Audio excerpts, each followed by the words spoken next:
സത്യം പറഞ്ഞിട്ടുണ്ടല്ലോ ഈ ക്ലേയുടെ വർക്ക് തുടങ്ങിയത് തന്നെ വീട്ടിൽ വെറുതെ ഇരിക്കുന്ന സമയത്ത് ഒരു നേരം ഒക്കെ ആയിക്കോട്ടെ വിചാരിച്ചിട്ടുണ്ടോ. പക്ഷേ ഇപ്പോൾ ശരിക്കും പറഞ്ഞാൽ ഞാൻ ഇതിലാണ്ട് അഡിക്റ്റ് ആയ പോലെ കേട്ടോ. കാരണം ഓരോ ദിവസം ഞാനിപ്പോൾ നാളെ എന്തുണ്ടാക്കുക, കുറച്ച് കഴിഞ്ഞാൽ എന്തുണ്ടാക്കുക, എന്തെങ്കിലുമൊക്കെ ഇരുന്ന് ഉണ്ടാക്കണമല്ലോ എന്നിങ്ങനെ ആലോചിച്ചപ്പോൾ സ്ക്രോൾ ചെയ്തുകൊണ്ടേ ഇരിക്കുകയാണ്. ഓരോന്നും ഇങ്ങനെ കാണുമ്പോൾ ഇങ്ങനെ ഓരോന്ന് ഉണ്ടാക്കാൻ തോന്നുകയും ചെയ്യും. ചിലതൊക്കെ കണ്ട് റെഡി ആവണുണ്ട്, പക്ഷേ ചിലതൊന്നും അങ്ങനെ റെഡി ആവണമില്ല. പക്ഷേ സ്റ്റാർട്ടിങ് അല്ലേ, പിന്നെ ശരിയാവുമെന്ന് വിചാരിക്കണം. അപ്പോൾ പിന്നെ ഇന്ന് എന്തായാലും ട്രൈ ചെയ്ത് നോക്കുന്നത് നമ്മുടെ ബുക്ക് മാർക്കൊക്കെ ആയിട്ട് യൂസ് ചെയ്യാൻ പറ്റുന്ന സാധനമാണ് കേട്ടോ. അപ്പോൾ എന്തെന്ന് വെച്ചാൽ സിമ്പിളാണ്, നമുക്ക് എന്തെങ്കിലുമൊക്കെ ഷേപ്പിലുണ്ട് കട്ട് ചെയ്തെടുക്കുക. പിന്നെ നമ്മുടെ വെക്കണ ഹുക്കിന് എന്താ പേര് പറയുന്നത് അറിയില്ല.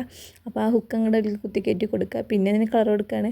കളറിങ് ഞാൻ ഇപ്പോൾ ചെയ്യുന്നില്ല, കാരണം ഇതൊന്നും ഉണങ്ങി കിട്ടാതെ കളർ കൊടുത്തിട്ട് കാര്യമില്ല, ഒക്കെപ്പാടെ അത് പെനഞ്ഞ് പോവുള്ളൂ. അപ്പോൾ ഞാൻ സ്റ്റാറിന് കുറേ വട്ടം ട്രൈ ചെയ്ത് നോക്കിയിട്ട് പക്ഷെ ഒന്നും നടന്നില്ല. സ്റ്റാർ വേമേ പൊട്ടിപ്പോകുമായിരുന്നു. പിന്നെ ഈ റൗണ്ട് എടുത്തപ്പോൾ ഭയങ്കര വിറ്റായിരുന്നു, കാരണം ആ കുഴലുള്ളിൽ ആ റൗണ്ട് അങ്ങോട്ട് പോയി. പിന്നെ അങ്ങോട്ട് കൊട്ടി കൊട്ടി എടുത്താണിട്ടത്.